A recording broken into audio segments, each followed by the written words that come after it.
Last মিটিংয়ের agenda ছিল ধন্যবাদ প্রস্তাব। ধন্যবাদ প্রস্তাব একটা ভালো ইলেকশনের জন্য, আর একটা হচ্ছে যে ধন্যবাদ প্রস্তাব দেওয়া হয়েছে ক্যাবিনেট সেক্রেটারি যিনি কিছুদিন আগে রিজাইন করেছেন, পদত্যাগ করেছেন, ডক্টর শেখ আব্দুর রশিদকে। এইটা ছিল মূল এজেন্ডা। এর বাইরেও কিছু আলাপ আলোচনা হয়েছে, অনেক বিষয় নিয়ে কথাবার্তা হয়েছে। তো তার আগে ক্যাবিনেটের আগে একটু জানিয়ে রাখি, পে স্কেল বিষয়ে একটা যে ক্যাবিনেট কমিটি করা হয়েছিল তাদের একটা ফার্স্ট মিটিংটা হয়েছে। মিটিংয়ে পে স্কেলের যে বাস্তবায়ন বিষয়াদি নিয়ে আলাপ আলোচনা হয়েছে। এটা আমাদের ফার্স্ট মিটিং ছিল। আর আজকের ক্যাবিনেটের প্রথম এজেন্ডা ছিল হচ্ছে ইলেকশন বিষয়ে একটা সাকসেসফুল এবং একটা ঐতিহাসিক ইলেকশন, ফেস্টিভ ইলেকশন করার জন্য ধন্যবাদ প্রস্তাব গ্রহণ। তো চিফ অ্যাডভাইজার সবাইকে ধন্যবাদ দিয়েছেন, পুরো ক্যাবিনেট মেম্বাররা তাদের মতো করে ধন্যবাদ দিয়েছেন। বিশেষ করে হোম অ্যাডভাইজারকে ধন্যবাদ দিয়েছেন। হোম মিনিস্ট্রি তারা চিফ অ্যাডভাইজার যে শব্দটা বলেছেন যে এটা একটা মহা সাফল্য, এটা বাংলাদেশের মানে এর চেয়ে সুন্দর ইলেকশন মানে এর চেয়ে ভালো ইলেকশন বাংলাদেশে হয়েছে কিনা এটা সন্দেহ। এছাড়া হোম মিনিস্ট্রি যতগুলো প্রতিষ্ঠান আছে, ল এনফোর্সিং এজেন্সি আছে, পুলিশ, বিজিবি, কোস্টগার্ড, আনসার, সবাইকে ধন্যবাদ দেওয়া হয়েছে। এবং মিলিটারিকে আপনারা জানেন, মিলিটারিরও খুব প্রশংসনীয়, মানে সশস্ত্র বাহিনী প্রশংসনীয়ভাবে তাদের দায়িত্ব পালন করেছে।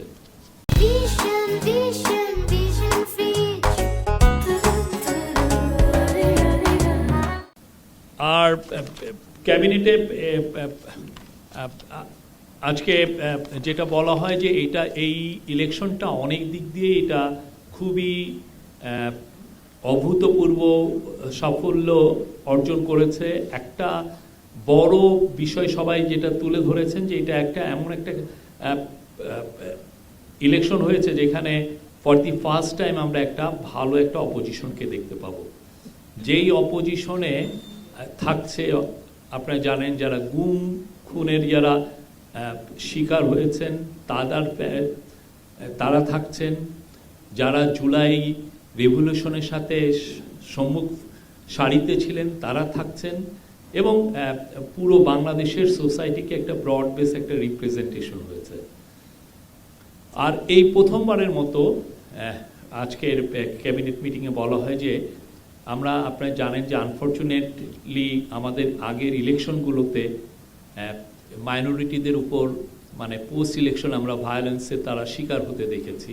তা এখন পর্যন্ত আমরা এরকম এই প্রথমবারের মতো কোনো ইলেকশনের পরে আমাদের যারা রিলিজিয়াস মাইনরিটি ভাই বোনরা আছেন তাদেরকে আমরা কোনো শুনি নাই যে তাদের কোনো বাড়ি ঘরে কোনো হামলা হয়েছে বা হয়েছে। এবং তারা আপনারা দেখেছেন ভোট কেন্দ্রে তারা আনন্দ চিত্তে ফেস্টিভ মুডে তারা ভোট প্রদান করেছেন। এই ক্যাবিনেট অবজার্ভ করে যে এই ইলেকশনের মাধ্যমে পুলিশ তার আত্মমর্যাদা ফিরে পেয়েছে। আপনারা জানেন পুলিশ জুলাই অগাস্টের 2024-এ তাদের রোলের কথা আমি আবার নতুন করে বলতে চাচ্ছি না, বাট পুলিশের অনেকে বলে যে পুলিশের কনফিডেন্স লো, পুলিশকে দিয়ে কি আদৌ আমরা একটা ভালো ইলেকশন দেখতে পাবো কি না, এই ধরনের আলাপটা ছিল। কিন্তু আপনারা দেখেছেন যে তারা যথেষ্ট ভালো রোল প্লে করেছে। এই ইলেকশনের মাধ্যমে প্রথমবারের মতো একটা টেকনোলজির খুব বড় একটা ইউজ হয়েছে। বডি অন ক্যামেরা মূলত চিফ অ্যাডভাইজার নিজে পুলিশ হেডকোয়ার্টারে বসে 1.5 ঘন্টার মতো উনি অবজার্ভ করেছেন, বিভিন্ন 13টি কেন্দ্রে উনি কথা বলেছেন। এটা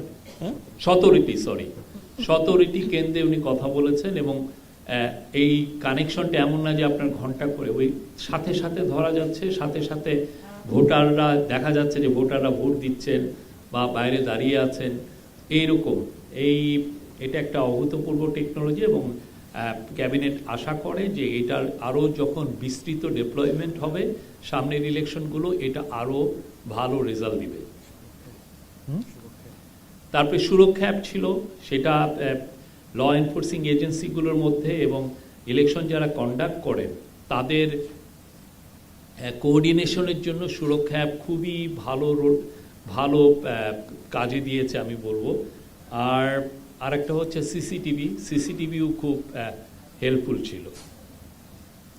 হোম অ্যাডভাইজার তার বক্তৃতায় বলেন যে সোফার যদি ইলেকশনের পরে 4 জনের মৃত্যুর কথা জানা যাচ্ছে, তার মধ্যে ট্রুলি সত্যিকারের অর্থে ইলেকশন রিলেটেড ভায়োলেন্সে মারা গিয়েছেন 1 জন।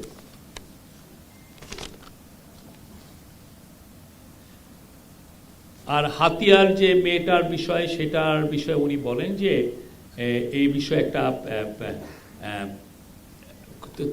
তদন্ত কমিটি করে দেওয়া হচ্ছে, তারা এই বিষয়টা পুঙ্খানুপুঙ্খভাবে দেখবেন, ইনভেস্টিগেট করবেন।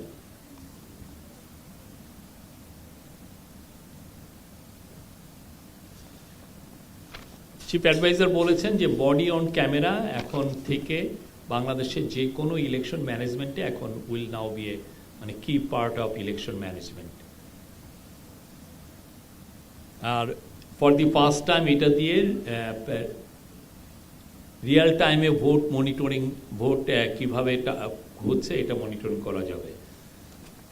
ইলেকশন কমিশনের রোলকে সবাই প্রশংসা করেছেন, তারা খুব দৃঢ়চিত্ত ছিলেন এবং তাদের যেভাবে ওনারা ইলেকশন যে ম্যানেজমেন্টটা করেছেন প্রথম থেকেই খুবই তাদের পুরো বিষয়টার উপর কমান্ড ছিল এবং তারা ইন্ডিপেন্ডেন্টলি তাদের কাজটা করতে পেরেছেন। আর আজকের ইয়েতে বলা হয় যে এই প্রথমবারের মতো এই ইলেকশনটা ছিল সবচেয়ে কম ভায়োলেন্স হয়েছে এই ইলেকশনে।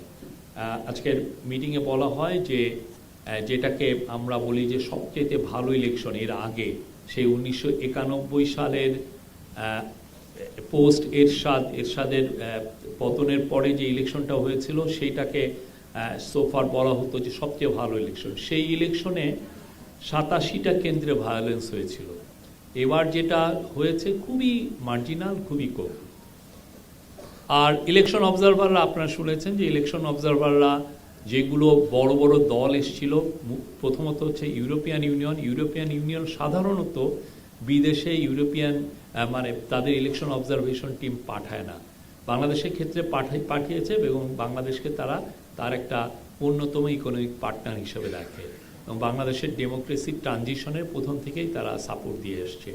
তো তারা অবজারভেশন দিয়েছে, আপনারা অলরেডি ওদের অবজারভেশনটা পড়েছেন, তারা ভূয়সী প্রশংসা করেছে, কমনওয়েলথ ভূয়সী প্রশংসা করেছে, IRI ইন্টারন্যাশনাল রিপাবলিকান ইনস্টিটিউট যারা loosely Tide with Republican party তারা ভূয়সী প্রশংসা করেছে। অ্যানফ্রেল এশিয়ার মধ্যে যারা প্রাইভেট যারা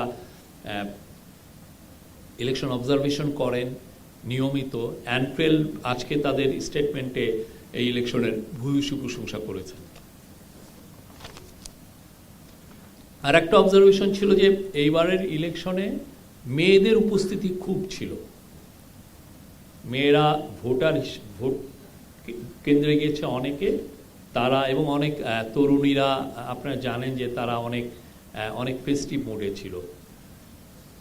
এটা আবারও ক্যাবিনেট অবজার্ভ করে যে এটা একটা মানে যেটা প্রফেসর ইউনূস প্রথম থেকেই বলছিলেন যে ইতিহাসের এটা একটা সেরা ইলেকশন হবে এবং সেটাই হয়েছে এবং এটা একটা স্মরণীয় ইলেকশন হয়ে থাকবে। তারপরে ক্যাবিনেট ডক্টর শেখ আব্দুর রশিদ, যিনি কিছুদিন আগে রিজাইন করেছেন অ্যাজ এ ক্যাবিনেট সেক্রেটারি। আপনি জানেন যে ক্যাবিনেট সেক্রেটারি পজিশন আমাদের যে ব্যুরোক্রেসির মধ্যে সবচেয়ে ইম্পর্টেন্ট পজিশন। উনি ক্যাবিনেটের সাথে ব্যুরোক্রেসির একটা মেলবন্ধন করেন এবং এই যে ক্যাবিনেটের যে মিটিংগুলো হয়, যে ক্যাবিনেটে যে লগুলো আলোচনা হয়, সেগুলোর বিষয়ে তার যথেষ্ট কন্ট্রিবিউশন থাকে এবং উনি এই ডিসকাশনে থাকেন এবং এই রুলস অফ বিজনেস অনুযায়ী দেখেন এগুলো ঠিক হচ্ছে কিনা। তো ক্যাবিনেট শেখ আব্দুর রশিদের ভূয়সী প্রশংসা করা হয় এবং ক্যাবিনেট তার একটা ধন্যবাদ প্রস্তাব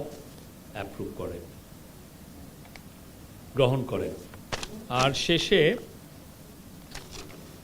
উনি ছিলেন 25তম ক্যাবিনেট সেক্রেটারি সৈয়দা রিজওয়ানা হাসান। আপনি জানেন পানি ব্রডকাস্ট, ইনফরমেশন এবং বন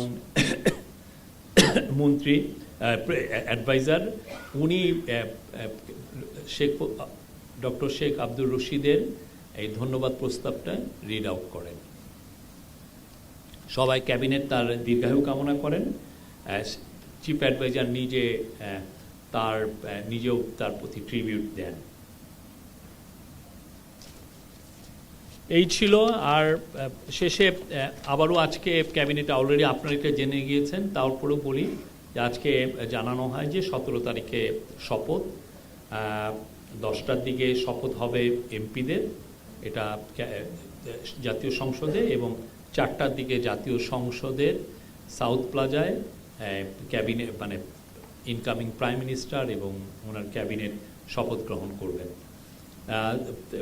ফরেন মিনিস্টার এই মিটিংয়ে জানান যে সার্কভুক্ত দেশ যেটা 7টি দেশ আছে তাদের সব ফরেন মিনিস্টারদেরকে ইনভাইট করা হয়েছে, এবং অ্যাট দ্য সেম টাইম কাতারের ফরেন মিনিস্টারকে ইনভাইট করা হয়েছে। আজকে এই মিটিং এই সাউথ প্লাজায় কিভাবে এই প্রথম সাউথ প্লাজায় এই ধরনের একটা অনুষ্ঠান হচ্ছে, তো এই অনুষ্ঠানটা কিভাবে পরিচালিত হবে, এটা যাতে সুন্দর সিমলেস একটা অনুষ্ঠান পরিচালিত হয়, সেই জন্য আজকে বিএনপির 3 জনের কমিটির সাথে মিটিং আছে, তারা এই বিষয়ে বিস্তারিত আলোচনা করবেন।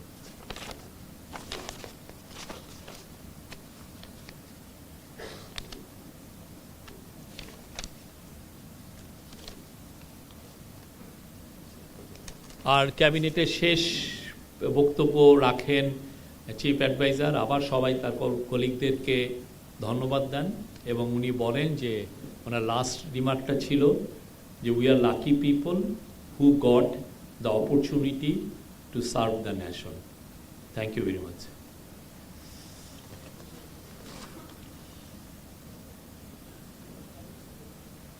না, এটা আমি বলেছি তো, গুমের শিকার, জুলাই যোদ্ধারা, বিরোধী দল ও সরকারি দল উভয়েই আছেন। হ্যাঁ, thank you. Any question please.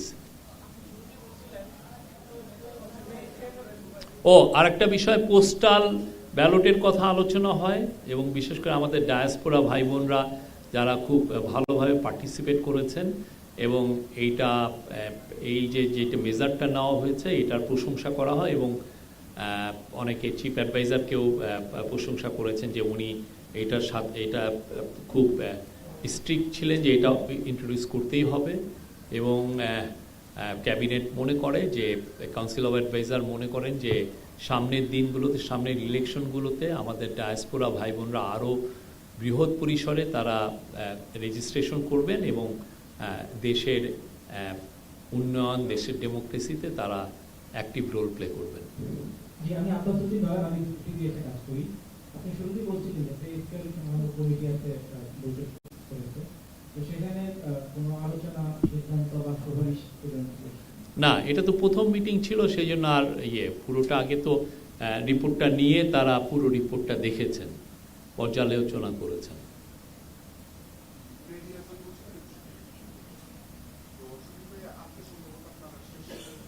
হ্যাঁ, এটা 61তম ক্যাবিনেট মিটিং ছিল, রেগুলার উইকলি ক্যাবিনেট মিটিং এটা।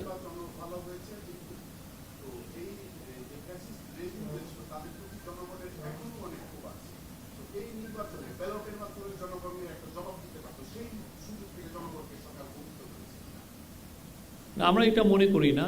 মানুষ যে বৃহৎ পরিসরে প্রচুর মানুষ, 60% মানুষ যে ভোট দিয়েছে, সেটাই তো বোঝা যাচ্ছে যে তাদের যে পলিটিক্সটা ছিল, মানুষকে এক্সক্লুড করে কোনোভাবে ইলেকশন রিগিং করে ক্ষমতায় টিকে থাকা, এই ইলেকশনটা এবং একটা ফেস্টিভ মুডে হয়েছে, কোনো ভায়োলেন্স হয়নি। আমাদের নারীরা খুব বড় পরিসরে তারা ভোট দিতে পেরেছেন, আমাদের মাইনরিটি ভাই বোনরা ভালো ভোট দিতে পেরেছেন। এইটাই হচ্ছে তারা যে পলিটিক্সটা করেছে এত বছর, সেটার প্রতি এক ধরনের আমি বলবো যে তাদের অনাস্থা প্রকাশ, তাদের প্রতিবাদ। এবং এটা দেখেন, এটা কি ফেস্টিভ ছিল, এরকম ফেস্টিভ ইলেকশন আমি তো দেখিনি তেমন একটা।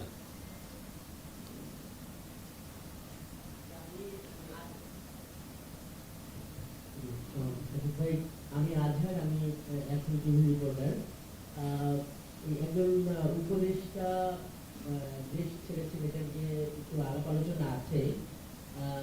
অনেকের প্রশ্ন যে এখানে ওই সরকারটা কিভাবে ডিজলভ হবে, এটা ঠিক যে শুরু থেকেই নানা ধরনের অপপ্রচার মানে শিকার হয়েছে এই সরকার। তো এই বিষয়টা একটু স্পষ্ট করতে পারেন কিনা যে ওনারা আসলে এই দেশ ছাড়ার ব্যাপারটা, বা আপনারা যারা দায়িত্বে আছেন কিংবা অন্য উপদেষ্টারা, এটা কোনো আনুষ্ঠানিক। উনি স্পেশাল অ্যাসিস্ট্যান্ট ছিলেন, উনি তো উপদেষ্টা ছিলেন না। জি, আমার ভুল হয়েছে। আর উনি আজকে উনার কেন উনি ছেড়েছেন, উনি ওনার ফেসবুকে যেটা ভেরিফাইড অ্যাকাউন্ট সেখানে উনি এটা এক্সপ্লেন করেছেন। আমার এখানে নতুন করে অ্যাড করার কিছু নাই। আর উপদেষ্টারা যারা, তারা শপথের দিন থাকবেন, তারা জয়েন করবেন এবং শপথের দিন তারা ফ্ল্যাগবাহী গাড়িতে যাবেন। যাওয়ার পরে যখন শপথ অনুষ্ঠিত হয়ে যাবে, আসার সময় তারা ওই গাড়ি তাদেরকে তাদের বাসায় পৌঁছে দিবে, কিন্তু আর ওইখানে আর ফ্ল্যাগ থাকবে না। এই তারা সবাই দেশেই আছেন, তারা দেশের গর্বিত সন্তান, দেশের সামনের ফিউচারে দেশকে আরও এগিয়ে নিতে তারা তাদের সর্বোচ্চ এফার্টস দিবেন। আমি মোহন, আমি একাত্তর টিভিতে কাজ করি, কিন্তু সেটা হচ্ছে জানতে চাই যে এই শপথ অনুষ্ঠান যেটা হবে, সংসদ সদস্য যেটা পরিষদ হচ্ছে সমাজ কাজ করবে, সেই জায়গায় আসলে শপথটা কে পড়াবেন প্রথমত। আরেকটা হচ্ছে যে আমরা এতদিন দেখেছি বঙ্গভবনে আসলে মন্ত্রী পরিষদের বই শপথটা হয় সে দক্ষিণ পাড়ায় হবে, এইটা আসলে কি রাষ্ট্রপতি পড়াবেন নাকি অন্য কেউ পড়াবে, যদি একটু। এই বিষয়টা আপনি ল অ্যাডভাইজার, উনি তো পার্লামেন্টারি অ্যাফেয়ার্সও দেখেন, উনি এটার উত্তর দিবেন। কে শপথটা পড়াবেন আমি বললাম যে আমরা হয়তোবা কালকের মধ্যে জানবেন আপনারা। Any other question? কই বার? হ্যাঁ, প্রশ্ন হচ্ছে বাংলাদেশের ইতিহাসে এইভাবে 2 দিন মন্ত্রিসভা শপথ গ্রহণের 2 দিন আগে দুই ধরনের এক হচ্ছে এইভাবে কখনো মন্ত্রী পরিষদ সচিব নিয়োগ দেওয়া হয়নি। এই সরকার সেটা 10 বছর পরে কর্মচারীকে এনে মন্ত্রী পরিষদ সচিব নিয়োগ দিয়েছেন চুক্তিভিত্তিক। আবার মন্ত্রী পরিষদ গঠনের 2 দিন আগে তার পদত্যাগ, এটা কি কারণে সেটা তো জাতিকে জানানো উচিত। সরকারের ব্যর্থতা, কেন তিনি থাকতে চাইলেন না? উনি, আমি আবারও বলি, আমরা এই নিয়ে আজকে একটা স্টেটমেন্ট দিয়েছি, আপনারা দেখেছেন। উনি বলেছেন উনি ব্যক্তিগত কারণে উনি আসলে ওনার রেজিগনেশন করতে চাচ্ছিলেন। ইলেকশনেরও বেশ কিছুদিন আগে উনি চিফ অ্যাডভাইজারের কাছে এসে দেখা করে এটা উনি জানিয়েছিলেন। চিফ অ্যাডভাইজার বলেছেন যে ইলেকশনের সময় তো ক্যাবিনেট সেক্রেটারি তো মাঠ প্রশাসনের সাথে পুরো মেলবন্ধন করেন, পুরো মাঠ প্রশাসনটা ওনার তত্ত্বাবধানে থাকে। আমরা 2টা খুব ইম্পর্টেন্ট ইলেকশন ইতিহাসের, একটা হচ্ছে ত্রয়োদশ পার্লামেন্টারি ইলেকশন আর একটা হচ্ছে গণভোট। এই 2টা ইলেকশনে যেহেতু মাঠ প্রশাসন কে একটা কোঅর্ডিনেশনের একটা ইস্যু আছে, সেই জন্য চিফ অ্যাডভাইজার তাকে রিকোয়েস্ট করেছিলেন যে আপনি একটু থেকে যান। তারপরে আর সেই ইলেকশনটা যখন খুব সাকসেসফুলি শেষ হলো, তখন উনি এটা তার উনি রেজিগনেশন টেন্ডার করেন। আমরা যদি সরকারের একটু অংশ ওনাকে কমফোর্ট ফিল করছেন না, এই কারণে উনি মনে কষ্ট নিয়ে পদত্যাগ করেছেন। আপনি এটা তো, আপনি বাজারে কি কথা শুনলেন সেটা তো আর, আমি যেটা জানি এবং যেটা সত্য সেটাই আমি বলছি। ধন্যবাদ।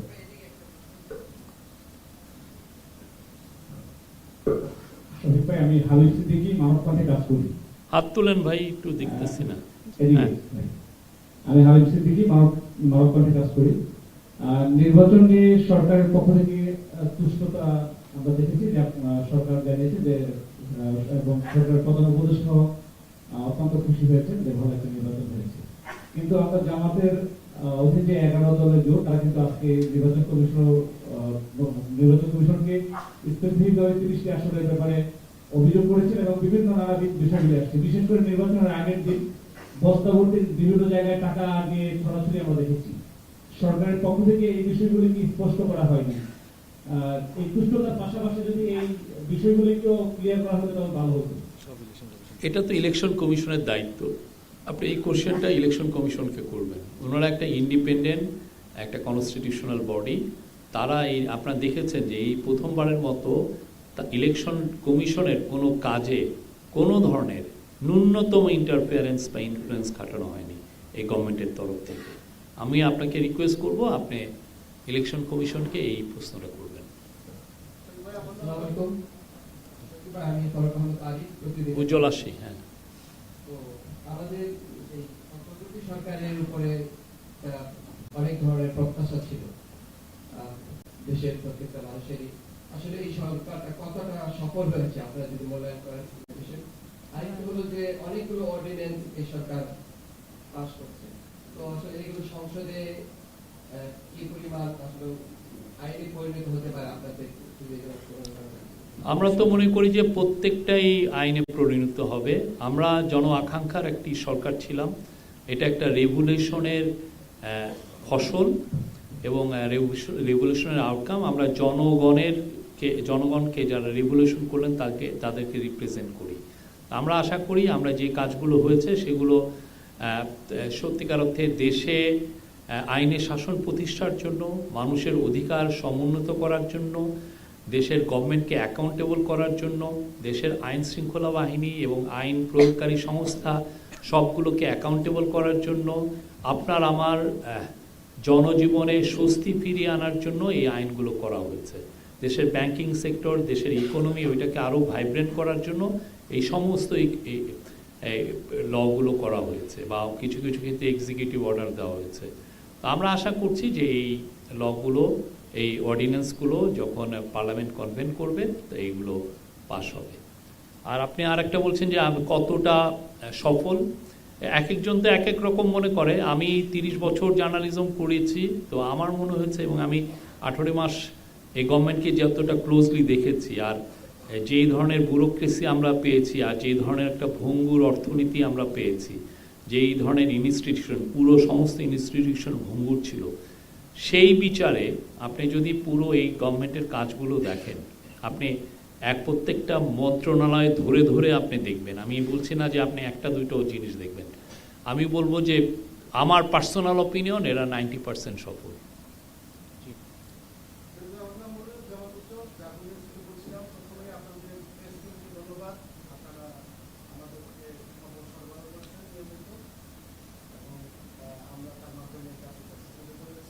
মাইকটা দেন না এদিকে, মাইকটা দেন এদিকে। প্রশংসাটা মাইক দিয়ে শোনা উচিত। হ্যাঁ হ্যাঁ, মাইক দিয়ে শোনা উচিত না। প্রশংসা একটু মাইকে শুনতে হয়। বলেন। ধন্যবাদ। আমি জাগো নিউজের প্ল্যানিং এডিটর মনিরুজ্জামান উজ্জ্বল। দীর্ঘদিন আপনাদের এখানে ব্রিফিং কভার করছি। আপনাদের প্রেস টিমকে বিশেষভাবে ধন্যবাদ। আপনারা নিয়মিত ব্রিফিং করেছেন এবং এর মাধ্যমে আমরা সংবাদ পৌঁছে দিয়েছি। সত্যি আমি জানতে চাই যে আপনারা মঞ্চে 3 জন আছেন, আজকে সম্ভবত লাস্ট প্রেস ব্রিফিং, যদি আমি সেক্ষেত্রে আপনাদের ভবিষ্যৎ পরিকল্পনা কি, সবাই আপনাদের অনুভূতি বলেন।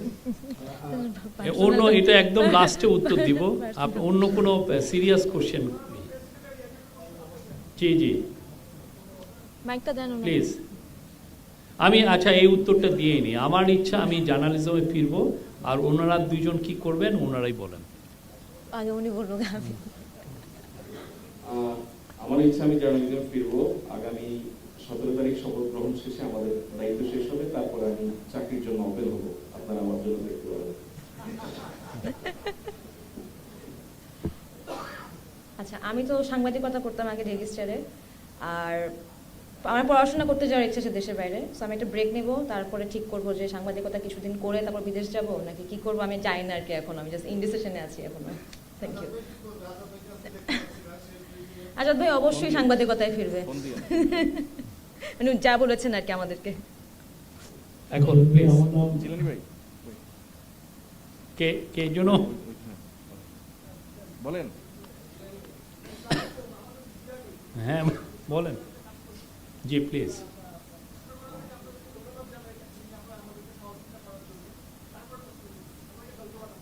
Thank you.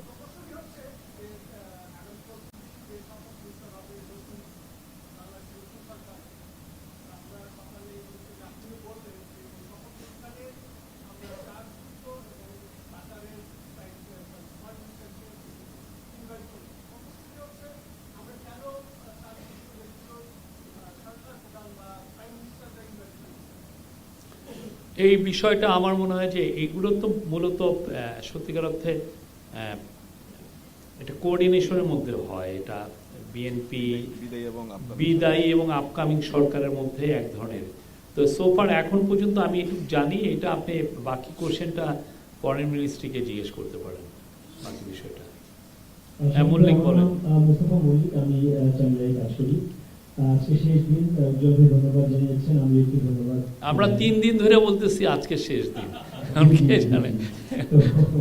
তো যাই হোক, সেটা হচ্ছে যে একটা জিনিস আপনাদের খুব ভালো লেগেছে, এটা আমাদের গণমাধ্যম কর্মীদের পক্ষ থেকে বলা, যে এখানে ব্রিফিং শেষ হওয়ার, অফিসে যাওয়ার আগেই আমরা এখানে যা হয়ে যেত সেগুলো ক্লিপ আকারে এখানে পেতাম। এটা এত ভালো, খুব ফাস্ট ছিল না। যা প্রশ্নটা করে ফেলি, সেটা হচ্ছে যে হাতিয়ায় একটা তদন্ত কমিটি গঠন করা হয়েছে, আমরা জানি। এইটার প্রাথমিকভাবে কোনো খবর আপনারা জানাতে পারেন কিনা, কারণ এটা বিভিন্ন জায়গায় আলোচিত হয়েছে। আর একটা বিষয় আমরা দেখি যে একটা অভিযোগ উত্থাপন হলো, পুলিশ তদন্ত করছে, গণমাধ্যম লিখছে, সারা বাংলাদেশ ব্যস্ত থাকে, কিন্তু অভিযোগটি যদি ভুয়া হয় সেই ব্যক্তি বা সম্প্রদায়ের বিরুদ্ধে কখনোই কোনো কালেই ব্যবস্থা নেওয়া হয় না। এটা একটা প্রশ্ন। আর দ্বিতীয় প্রশ্ন হচ্ছে যে প্রফেসর ইউনূস সাহেব আসলে কোনো সংবাদ সম্মেলনে আসেন নাই, ওই জন্য আমরা তার কাছে কোনো প্রশ্ন করতে পারি নাই, আপনাদের মাধ্যমেই আমরা যতটুকু জানার জানি। তিনি কি আসলে এরপরে কি করবেন? আগে যেভাবে ছিলেন তার কাজ নিয়ে সেভাবেই থাকবেন, নাকি একেবারেই অবসরে চলে যাবেন ফখরুদ্দিন আহমেদের মতো? ধন্যবাদ। ওনার ডিকশনারিতে আসলে রিটায়ারমেন্ট বলে কিছু নাই। হ্যাঁ, আমি আপনাকে বলতে পারি যে আমি আপনাকে বলি, উনি হয়তোবা 17 তারিখে যখন শপথ পড়ানো হয়ে যাবে, উনি ফিরে এসে দেখবেন যে নতুন একটা কাজে নিয়ে ভাবছেন বা এটা নিয়ে যুক্ত হয়ে পড়েছেন। তো উনি আগে যে কাজগুলো উনি করতেন সেগুলোই তো থাকবে। উনি সোশ্যাল বিজনেসের উপরে কথা বলেন, সোশ্যাল বিজনেস পুরো পৃথিবীতে যাতে ছড়িয়ে পড়ে সেই জন্য উনি এইটা নিয়ে সারা বিশ্বেই কথা বলেন। উনি মাইক্রো ক্রেডিটের বলেন, তারপরে হচ্ছে তার 3.0 ভিশনের বিষয় আছে, সেগুলো নিয়ে কথা বলেন। এবং পুরো ওনার লাইফটা ডেডিকেটেড ছিল হচ্ছে পোভার্টিকে কিভাবে ইরাডিকেট করা যায়, সেই কাজটা উনি এখন পর্যন্ত করছেন, আগামী দিনগুলোতে উনি করবেন। এছাড়া ওনার এনভায়রনমেন্ট একটা বড় ইস্যু, সেই বিষয়ে যাতে নেট জিরো কার্বন এমিশন আমরা যেতে পারি, কেন পৃথিবীকে তো বাঁচাতে হবে। আরেকটা হচ্ছে যে গ্লোবালি আমরা দেখছি যে 2-3টা লোকের কাছে পুরো ওয়েলথটা অ্যাকুমুলেটেড হয়ে যাচ্ছে, তো সেটা নিয়েও উনি কথা বলছেন, গ্লোবালি অনেক কথা বলেছেন। এই নেট ওয়েলথ অ্যাকুমুলেশনটাও যাতে জিরো হয়, সেগুলো ওনার যে 3.0, আরেকটা হচ্ছে জিরো আনএমপ্লয়মেন্ট, সেগুলো নিয়েও কথা বলবেন। এটা ওনার মেসেজ খুবই সিম্পল কিন্তু খুবই প্রোফাউন্ড। আরেকটা কি যেন বললেন, হাতিয়ার বিষয়ে তো আপনি দেখেছেন যে একটা হয়েছে। বাকি আমরা যদি আমি আপনাদেরকে রিকোয়েস্ট করব যে ওইখানে যে সরজমিনে যে আপনারা রিপোর্ট করেন, আপনাদের আন্ডারস্ট্যান্ডিং, আপনাদের ইনভেস্টিগেশন আমাদেরকে অনেক ক্ষেত্রে সরকারকে বা জনগণকে আরও জানাতে আরও বেটার ইনফর্ম করে। অনেক ক্ষেত্রে হয় যে আমরা রিমোট যে কোনো জায়গায়, আমি নিজে জার্নালিস্ট হিসেবে দেখেছি যে আমরা রিমোট একটা জায়গার থেকে আমরা যখন কথা বলি অনেক দূরে, তখন এই পুরো কথাটা সরাসরি ওই জায়গাটা না গেলে এই পুরো কি ঘটনাটা ঘটেছে এটা জানা যায় না। মানে তখন অনেক সময় বিভিন্ন পক্ষের কথা শুনতে হয়। তো এটা আমি সবাইকে ইনভাইট করব, আপনারা কি হয়েছিল পুরোপুরি এই জিনিসটা যাতে আপনারা সরজমিনে যে এটা রিপোর্ট করতে আমি আরও আপনাদেরকে এনকারেজ করছি। শফিক ভাই, আমি সাদমান সাহেব বলছিলাম, ফাইন্যান্সিয়াল এক্সপোর্ট থেকে। আপনি প্রধান উপদেষ্টার কথা যেটি বললেন, তিনি কি তার 303 এই থিওরিটা কি দেশে থেকে পরিচালনা করবেন না দেশের বাইরে চলে যাবেন? এটা উনি কিন্তু এটা থিওরি না, এটা একটা ওনার একটা ভিশন, এটা একটা ভিশন। এটা কি দেশে থাকবেন না দেশের বাইরে চলে যাবেন? আর একটা প্রশ্ন হচ্ছে, যেমনকি আমরা জানি যে তার আমন্ত্রণে বিডার চেয়ারম্যান আশিক চৌধুরী দেশে এসেছেন এবং বিডার দায়িত্ব নিয়েছিলেন, পরবর্তীতে তিনি কি দেশেই থাকবেন না অন্য কোনো কাজের সাথে সম্পৃক্ত হবে এবং দেশের বাইরে চলে যাবেন? আমরা আসলে অনেস্টলি আমরা সিক অ্যান্ড টায়ার্ড হয়ে যাচ্ছি আপনাদের এই সমস্ত কোশ্চেন শুনে। চিফ অ্যাডভাইজার যখন শেখ হাসিনার 15.5 বছরে ওনাকে যে নির্মমভাবে হ্যারেস করা হয়েছে, তার গ্রামীণ ব্যাংকে উনি প্রতিষ্ঠিত প্রতিষ্ঠান, সেখান থেকে ওনাকে জোর করে সরিয়ে দেওয়া হয়েছে, তার নামে অপপ্রচার করা হয়েছে, তাকে শেষে এসে প্রায় 200টা কেস দেওয়া হয়েছে, তখন কি উনি বিদেশে গিয়েছেন? উনি 6 তলা, আপনি তো যান নাই, আমি গিয়েছি, 6 তলায় ওনাকে পায়ে হেঁটে, এটা যে স্টিপ একটা সিঁড়ি, আমি ওইখানে উঠেছি, এবং ওনার যিনি লং টাইম কলিগ, এই যে মোহাম্মদ শাহজাহান সাহেব, উনি একদম অসুস্থ, ক্যান্সারের পেশেন্ট, তাকে চেয়ারে করে নিয়ে উপরে উঠানো হয়েছে। তো তখন কি ওনারা বিদেশে গিয়েছেন?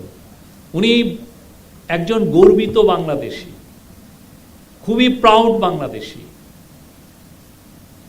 যারা এগুলো প্রশ্ন করেন, প্রশ্ন করার আগে একটু ভেবে দেখেন আপনি কি প্রশ্নটা করছেন। আর আশিক চৌধুরীর বিষয়ে আপনি আশিক চৌধুরীকে আপনি কোশ্চেন করতে পারেন। জি শহীদ ভাই, আসসালামু আলাইকুম। আমার নাম পার্থ রহমান, আমি কাজ করি বৈশাখী টেলিভিশনে।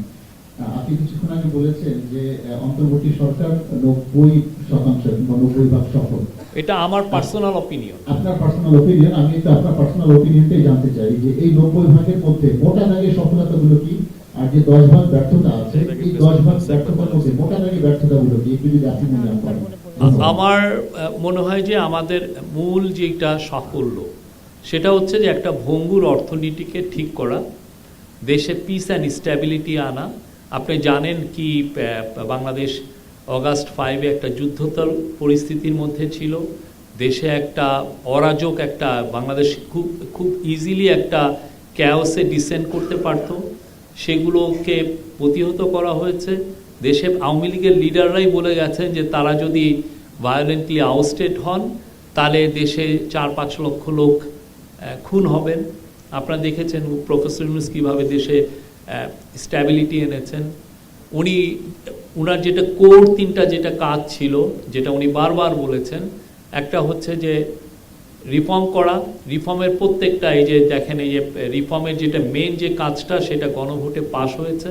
এছাড়া প্রত্যেকটা মিনিস্ট্রি তাদের স্ব জায়গায় রিফর্ম করেছে। 1 সপ্তাহের মধ্যে, আপনারা ভুলে গেছেন, 1 সপ্তাহের মধ্যে যে পাওয়ার সেক্টরে যেটা একটা ভয়ানক একটা ল ছিল স্পেশাল, হ্যাঁ, এই যে যার ফলে আপনি গভর্নমেন্ট বিনা সলিসিটেশনে ইয়েতে যার কাছ থেকে ইচ্ছা করে আপনি আপনার পছন্দের কোম্পানিকে আপনি পাওয়ার একটা প্রজেক্ট দিয়ে দিতেন এবং ইচ্ছা করে আপনি এটা বেশি রেটে দিতে পারতেন। এর ফলে দেখেন ওইটার সমস্যা এখনও আমরা টানছি। দেশের থেকে এই একটা লকে সামনে রেখে 1 লক্ষ কোটি টাকার উপরে চুরি হয়েছে।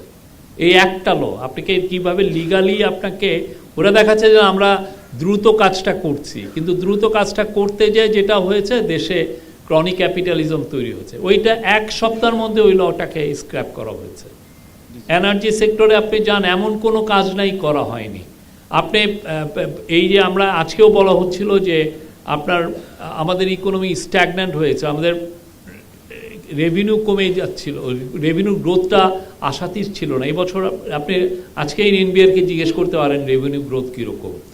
আপনি আমাদের ফরেন রিজার্ভ যেটা, সেটা আইএমএফের হিসাবে 16, 17, 15 এই সমস্ত এত বিলিয়ন ডলার হয়ে গেছিলো, আর আজকে সেটা দাঁড়িয়েছে 29, এবং এটা যদি আপনি আর একটা লেভেল নেন তাহলে এটাকে বলবে যে 34 বিলিয়ন ডলার।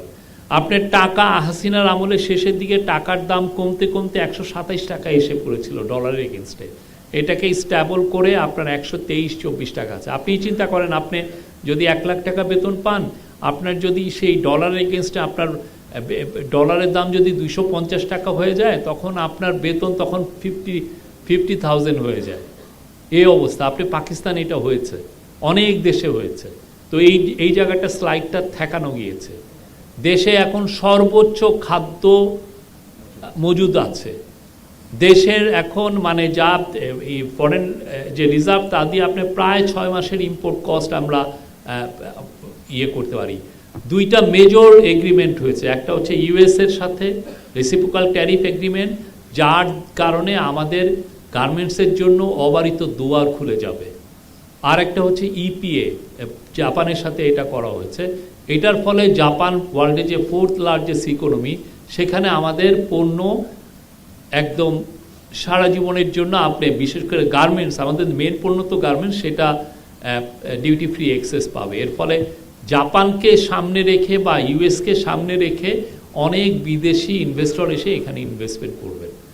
ফরেন পলিসি আমি বারবার বলছি, ফরেন পলিসি আমরা ওয়ার্ল্ডের সম্মুখে আমরা আমাদের প্রাউডলি আমাদের অ্যারাইভালটা আমরা জানিয়েছি যে আমরা একটা প্রাউড নেশন এবং একটা বড় একটা কান্ট্রি। আমরা হয়তোবা ল্যান্ডে হয়তোবা ছোট কান্ট্রি, কিন্তু ইন টার্মস অফ পপুলেশন আমরা পৃথিবীর 8ম বৃহৎ কান্ট্রি।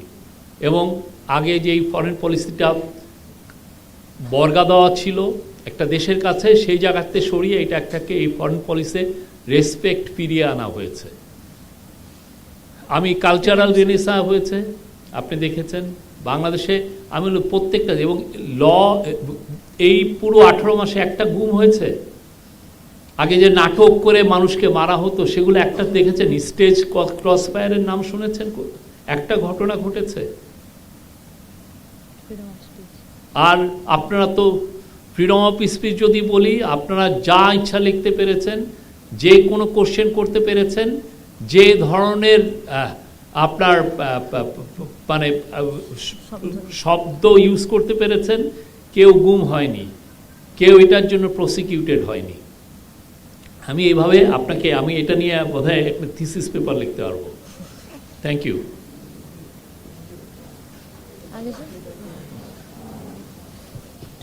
No more question. বাজারের দামটা বলে দিতে পারবেন? রমজানে ভালো ম্যানেজমেন্ট, বাজারের দাম, প্রবাসীদের জন্য কাজ।